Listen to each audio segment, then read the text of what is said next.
1971 का भारत पाकिस्तान युद्ध जीतने के बाद और बांग्लादेश के बनने के बाद जब जनरल इलेक्शन हुए तो उसमें इंदिरा गांधी के नेतृत्व में कांग्रेस पार्टी देश में प्रचंड बहुमत के साथ सरकार में आई। लेकिन उनके खिलाफ जिसने इलेक्शन लड़ा यानी राजनारायण ने इलेक्शन हारने के बाद इलाहाबाद हाई कोर्ट में उस इलेक्शन को चैलेंज किया। उनकी इलेक्शन पिटीशन के मेन मुद्दे अगर देखे जाएं तो यही थे कि इंदिरा गांधी ने इलेक्शन जीतने के लिए सरकारी मशीनरी का दुरुपयोग किया है और वो इलेक्शन का केस इलाहाबाद हाई कोर्ट में कुल मिलाकर के 71 से 75 तक चला और 1975 में जस्टिस जगमोहन सिन्हा ने उस केस में ये डिक्लेयर किया कि इंदिरा गांधी का जो इलेक्शन है उसमें करप्ट प्रैक्टिसेस का यूज हुआ है और उसके चलते उनका जो चुनाव है वो नल एंड वॉइड किया जाता है, यानी कि उसको निरस्त किया जाता है। उसमें ये भी कहा गया कि जब वो डिस्क्वालीफाई हुई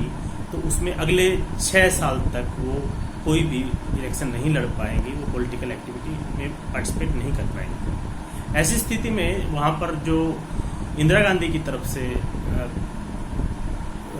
उनका जो केस लड़ रहे थे उन्होंने इंटरिम टाइम मांगा कि सुप्रीम कोर्ट में अपील करने के लिए कि कुछ समय दिया जाए और उसके हिसाब से उनको 2-3 सप्ताह का समय भी मिला। लेकिन ये केस राजनारायण की तरफ से किसने लड़ा? राजनारायण की तरफ से केस लड़ने वाले थे एडवोकेट शांति भूषण। शांति भूषण आज भी देश के सबसे बड़े वकीलों में जाने जाते हैं और उस समय राजनारायण का केस इलाहाबाद हाई कोर्ट में शांति भूषण ने लड़ा और वो केस जीता भी। और वो वही केस था जिसके चलते देश में 1975 में यानी 25 जून 1975 को आज से 45 वर्ष पहले उसी केस के चलते देश में इमरजेंसी लगी। तो शांति भूषण का अपना एक रोल है लीगल फील्ड में भी और उस केस में खास करके, और उसके बाद जब सुप्रीम कोर्ट में केस आया तो सुप्रीम कोर्ट में भी शांति भूषण उस केस में लड़े। उसके अलावा जो इमरजेंसी के दौरान एक दूसरा महत्वपूर्ण केस जो था एडीएम जबलपुर का केस, उस केस में भी रिस्पोंडेंट्स की तरफ से शांति भूषण जो है एडवोकेट के रूप में उस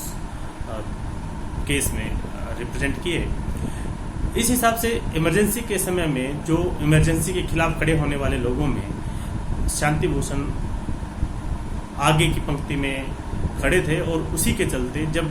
सरकार बदली, इमरजेंसी की सरकार बदली और जनता पार्टी सरकार आई तो उस समय कानूनी मामलों के हिसाब से देखा जाए तो शांति भूषण कानून मंत्री बने। और इमरजेंसी के दौरान इंदिरा गांधी ने संविधान में एक बड़ा परिवर्तन करते हुए 42वां संविधान संशोधन जो है इमरजेंसी के दौरान पास किया। उसमें बहुत से ऐसे प्रोविज़न जो संविधान के लिए बड़े महत्वपूर्ण थे उनको इंदिरा गांधी ने इमरजेंसी के दौरान बदल दिया। उस 42वें संविधान संशोधन को 44वें संविधान संशोधन के द्वारा जनता पार्टी के समय में रिवर्ट बैक किया गया या उनको वापस उसी स्थिति में लाया गया जैसे वो इमरजेंसी से पहले थे। और कुछ प्रोविज़न को इस तरह से बदला गया है, यानी कि खास करके अनुच्छेद 352 की बात करें जो इमरजेंसी नेशनल इमरजेंसी के प्रोक्लेमेशन से संबंधित है, उसमें ऐसा किया गया कि इमरजेंसी जो है इंटरनल डिस्टर्बेंस के नाम से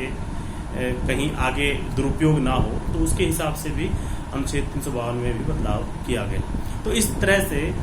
इमरजेंसी के पहले और इमरजेंसी के दौरान और इमरजेंसी के बाद में भी सीनियर एडवोकेट शांति भूषण का बहुत महत्वपूर्ण रोल रहा है लॉ के डेवलपमेंट में भी और इमरजेंसी में जो इमरजेंसी के खिलाफ लड़ने वाले लोगों में।